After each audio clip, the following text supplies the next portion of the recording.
"Okay, guys, be watching for the trail," said Jay to the whole group.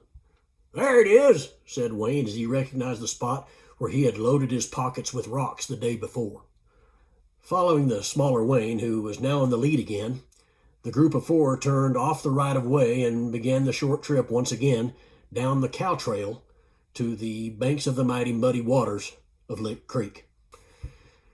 So Jay started immediately to coach Leon on the need for absolute secrecy about all that he was about to see, and that Leon was to count himself especially honored to have been included in this adventure. There was no worry on this point because Leon genuinely felt himself lucky to be a part of this thing, whatever it was. Jay further told him that he could not tell anyone or talk to anyone about their adventure outside this group of four. This part would be hard for Leon, but he was willing to give it his best effort. Soon they reached the cleared area near the creek. Wayne, still in front, ran to the monument he had most single-handedly Wayne, still in front, ran to the monument he had almost single-handedly constructed of decaying forest refuse. "Here it is," said Wayne. He was unable to contain his excitement as he started peeling back the layers of his own pyramid of poop. Leon asked, "What is that? And what's Wayne doing to it?" Jay explained quickly as Wayne attacked the pile.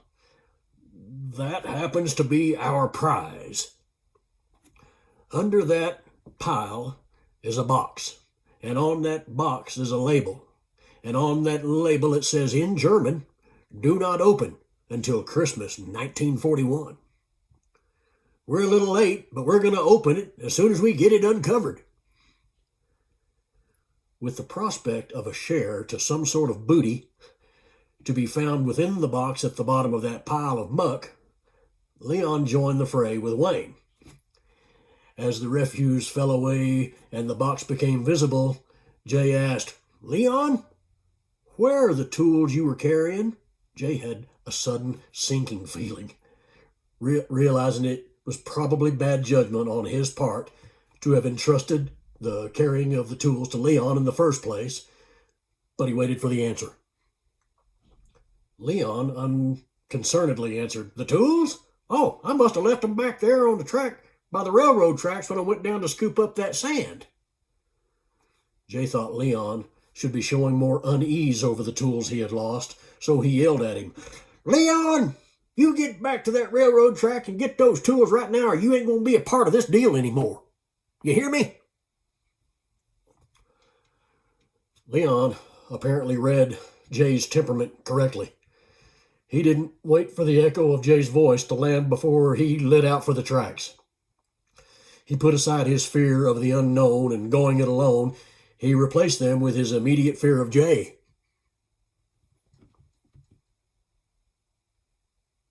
If that wasn't enough to motivate Leon to action, the sudden realization that he might lose out on the share of the booty, whatever it was in there, put fire to his feet. By all accounts, Leon went away and came back so fast that his footprints gave off steam wherever his feet touched the ground. Leon dropped the tools, still wrapped securely, on the ground. Then he dropped to his knees with his hands now on the ground and gasped a nearly inaudible, "I'm sorry."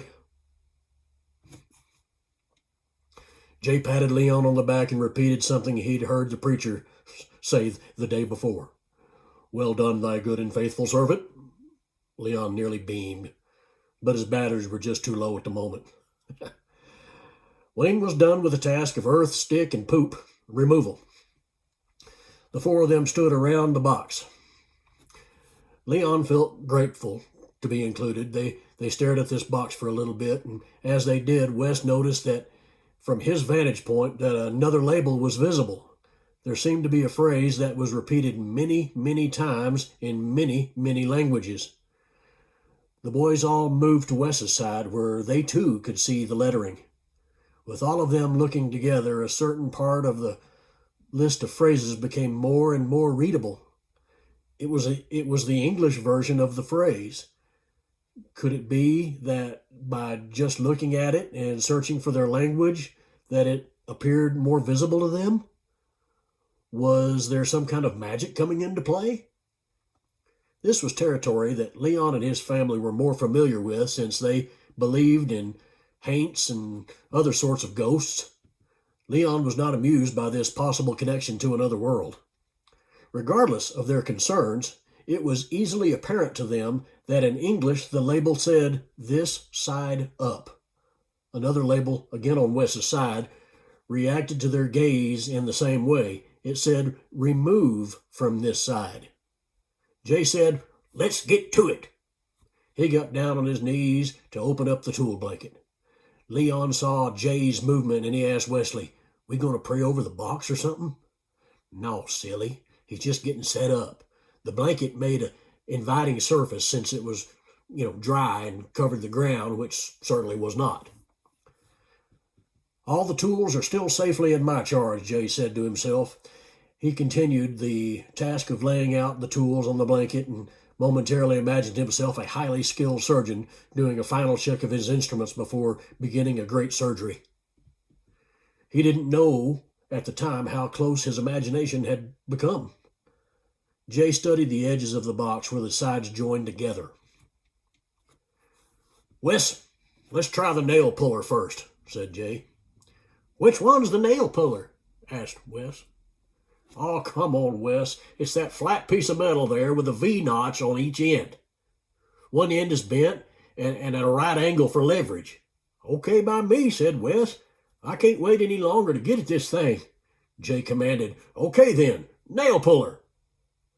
Wes surveyed the array of tools laid out on the blanket and located the one that Jay just described. Wes slapped the instrument into Jay's outreached palm, waited patiently for the next order. Paying close attention to the instructions on the box, Jay wedged the sharp edge of the unbent end into the junction of two sides. He planted his feet for balance, then he said, "Stand back, y'all. I'm going to pop this thing open." They did as told and gave Jay plenty of room. Jay made himself rigid as he gripped the nail puller again. Then he gave out a mighty grunt, the echo of which caused Leon to spin around in wonder as to where the monster that uttered that sound. Jay put forth another grunt and used all his strength into one big fast tug against the nail puller. The nail puller became dislodged. Jay went generally in the direction of a nearly fresh cow patty that even Leon had successfully avoided at this point. Jay landed with a squishy backside slide. To his credit, he still maintained his double-fisted grip on the nail puller. He looked up in awe and recalled the previous day's experience with the box. He watched today as the box tipped over and rose up off the ground. It was just high enough to allow it to spin end over end for several revolutions. The group of four became the group of three again as Leon found this last bit of black magic just too much to handle. He left the area screaming reportedly, "I didn't see nothing! I didn't see nothing!"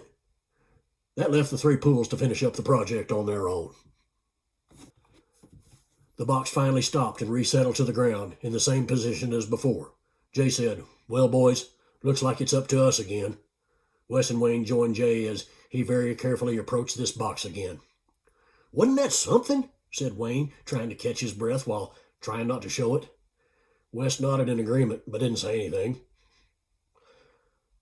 What we'll have to do is two of us sit on the box while the third uses the nail puller. That way we can get the needed leverage," said Jay. Wes and Wayne knew who the box sitters would be and who the man holding the nail puller would be. They reluctantly took their place on top of the box.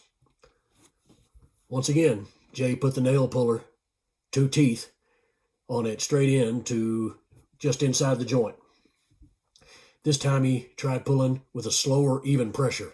All the time he kept a firm grip on the nail puller.